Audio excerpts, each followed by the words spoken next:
Mackenzie Johnston with Tri-State Livestock News, bringing you discussions concerning fair cattle markets. Today we have the opportunity to chat with United States Senator Steve Daines of Montana.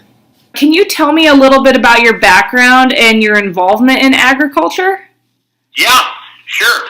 My Montana roots go back 5 generations, and in fact it was a great-great-grandmother that came from Norway that homesteaded up in the Golden Triangle, which was wheat country. Everybody was raising wheat back then up north of Great Falls.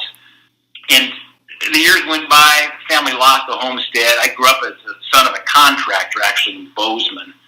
So my mom and dad were in the construction business. But we also have a sod business, raising grass. So we've got a sod operation that supplies the sod for western Montana. So it's been kind of like what you talked about in raising cows. Is the sod business is a business, and you have to have another job here to make one of your passions in agriculture still work. But one thing I do know is having grown up in Montana, ag is our number one industry. It not only is our number one economic driver, but it also drives our culture and our very way of life, and sets Montana apart because of the roots that we have deep in the agriculture, both on the farm and ranch side. What do you feel are the major issues standing in the way of fair cattle markets? Yeah, something that I do every 2 years, Mackenzie, is I do a 56-county tour. Montana has 56 counties, and you think about Chuck Grassley's famous for his 99-county tour in Iowa. We do a 56-county tour, and that really gives me a great opportunity to hear directly from our farmers and ranchers from across the state. Montana is the 4th largest state in the union, and consequently the issues that we hear from our farmers and ranchers in one corner of the state may differ somewhat from another corner. But what I heard most recently touring the state this past year is that 2020 was definitely a very challenging year for our ranchers. Supply chain issues due to the pandemic, hearing a lot of concerns about market manipulation by meat packers, unfair trade barriers, not enough transparency in cattle markets, feeling like it's feeling a little bit like the GameStop Reddit a little bit, in terms of market manipulation relates to, instead of having pricing transparency and having prices driven by true supply and demand, it's feeling more speculative at times. Okay. So all in all, it was a tough year, and there's just a lot to work on here coming into 2021. So there have been multiple proposals brought forward to increase competition in our fed cattle markets. What solutions do you feel would be best to create robust price discovery? Bottom line is we must ensure there is a robust, transparent cash market, and they're also helping improve price discovery. We've got to increase transparency in these cattle markets. I support a bill that would require a minimum of 50% of a packer's weekly volume of beef slaughter to come from the open to the spot market. We've got to be looking for ideas here that help increase competition and to reduce some of these market manipulative forces that are out there that are causing our cattle producers to scratch their heads, saying, why is it that the cut price here is the spread between cut versus on the hoof? It's not explainable oftentimes, and so this is trying to get to the bottom of what's going on here. And I think you start with ensuring there's a robust, transparent cash market. What are your thoughts on cattle and beef imports? It's been quite a hot topic over the past year. I'll talk the import piece in a minute, but also, we've got the battle here on the export market. It was a few years ago when I hand carried a couple of Montana steaks in a cooler and presented them to the premier of China, really confronting them on why, and asking why have you banned U.S. beef imports into China for 13 years?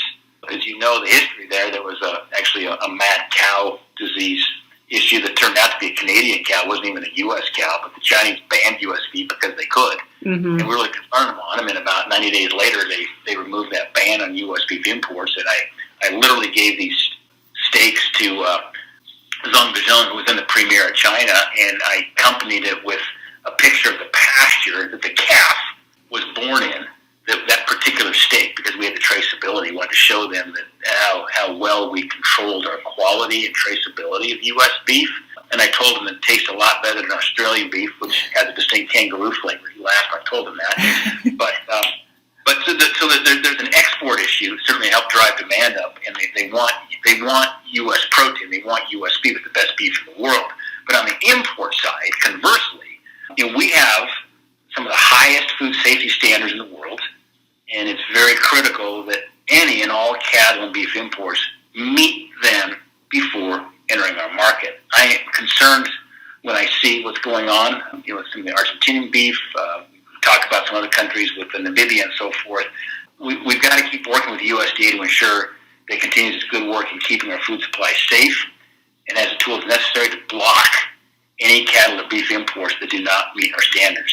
But it's disheartening when you see some countries not allowing U.S. beef imports like the battle they have with China, and yet you see a big open back door here allowing beef imports in our country when we know they're not meeting these standards. More than ever, consumers want to know where their food comes from. Do you think that mandatory country of origin labeling has a place in the cattle industry? Yeah, I do. Just last year, I helped introduce a resolution that would support of mandatory MCOOL. In fact, I urged then President Trump and the USTR, Lighthizer, to ensure that future trade negotiations would prioritize MCOOL. Because I think if we can work that up front, Mackenzie, that way we reduce one of the possible downsides of mandatory MCOOL, and that is retaliation. Mm-hmm. But if we work that up front, we remove that risk retaliation. We need to get to mandatory MCOOL, in my opinion. It'll be ultimately an advantage for us with the quality and the traceability we already have in place of U.S. beef. We just don't want to see retaliation from the Canadians or anybody else. If we can work that up front and remove that risk. I hear that from my ranchers across the state of Montana and frankly across the U.S. And that way we can ensure that only beef made and slaughtered in America will receive the Product of the USA label. Do you have any thoughts on the petition circulating for a beef checkoff referendum? That has also been a hot topic as of late. I think it's very important. In fact, I'd use the word critical for ranchers to have their say in a checkoff program. And then you also have to have a process considering that the referendum would be fair as well as transparent. But I think it's very necessary that ranchers have their say in that checkoff program. As time has went on, we've seen big ag get bigger, and we've seen a lot of smaller to mid-sized producers drop out of the game.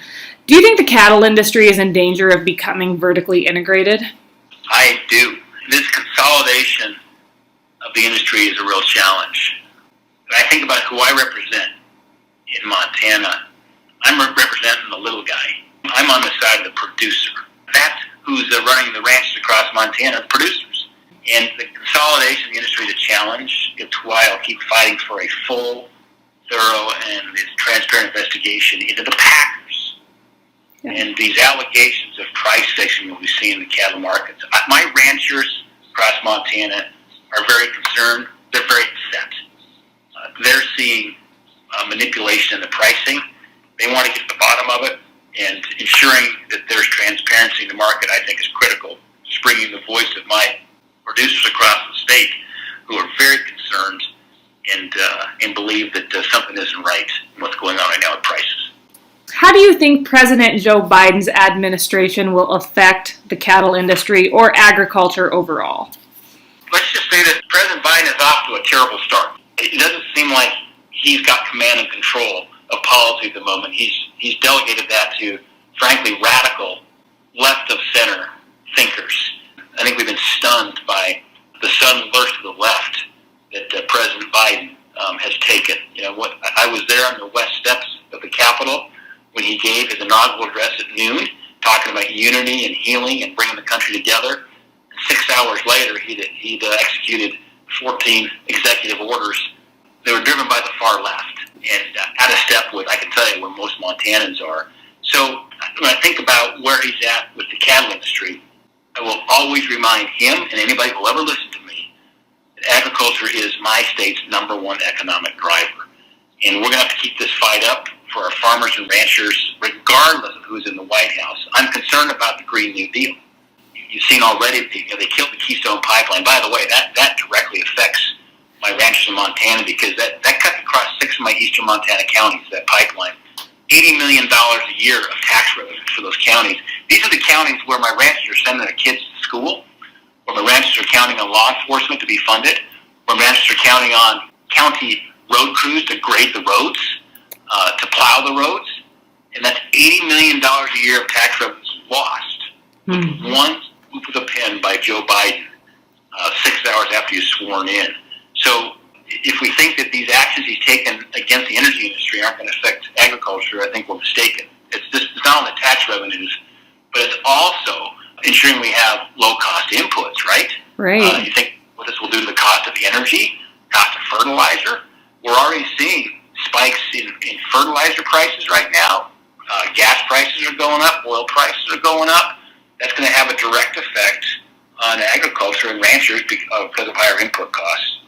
But on that new Green Deal, we talked about some of these energy issues, but you know where they're headed here with agriculture. We kind of chuckled about where AOC and others are talking about when she started talking about what effect the cattle industry has on carbon and methane and so forth. Well, this is no longer a joke. These folks are now in charge, and they've got the power to move forward these radical policies. And so that is a concern, what effect that might have, both either directly or indirectly adversely affecting our cattle ranches.